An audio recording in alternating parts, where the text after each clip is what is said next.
Howdy, Derek and Shandy and Luna here with another episode of How You Doodlin. The last couple of weeks we've been touching on Covey's habits of highly effective people. Now the first one was be proactive, the second one is begin with the end in mind, and the third one we're going to cover today is put first things first. What does that mean? Really, it just means to prioritize something that is critical and seems kind of easy, but people often get wrong. Because at the end of the day, everything seems like a high priority, right? Now, one of the most famous approaches for helping to prioritize is the Eisenhower matrix, which says that you should focus on things that are important and urgent and delegate, delete, or defer the other ones. But again, what if everything seems like it's important and urgent? So I'm going to cover a couple of approaches today to determine those high priorities and then a couple of approaches to help attack them. Now, the first approach for identifying your priorities is to have a priorities framework. Now, what I found really helpful here is to associate the priorities framework with your mission, vision, and your core values. As an example, let's say one of your core values is customer service, and it really should be for pretty much everybody. If you have a task that's presented, it's related to customer service of some kind, you should probably prioritize it, right? Now, I'm going to throw a link in the comments to this that shows a priorities framework that I put together. Pretty basic, but could be really helpful as you think through this. The second approach is the CEE framework. So critical, essential, enhancement. Let's say you're on a road trip and you run out of gas. It is critical that you refuel because you cannot go any further without it.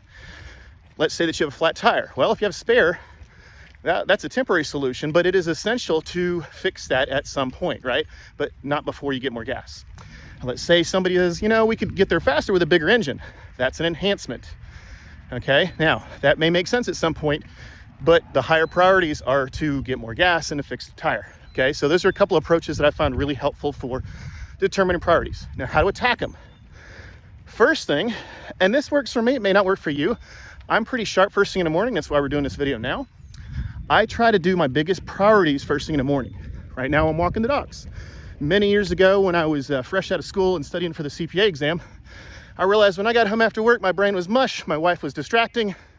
As a newlywed, use your imagination there. So I said, I'm going to beat traffic, get to the office, study 3, 4, sometimes 5 days a week, and get it done. And guess what? The rest of the day was so much better. Another approach is to put your priorities in your calendar. A lot of people prioritize what's on their calendar. Really, you should calendarize what your priorities are. Okay, so that's just a way to make sure that the right things are happening. Too many people just try to preoccupy themselves with being busy and not focusing on what's most important.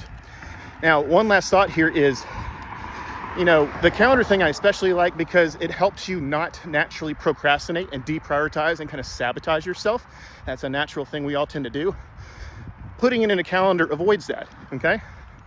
So when you think back to how to prioritize and then how to attack those priorities, think about the things we covered. And if that's not enough motivation, consider this.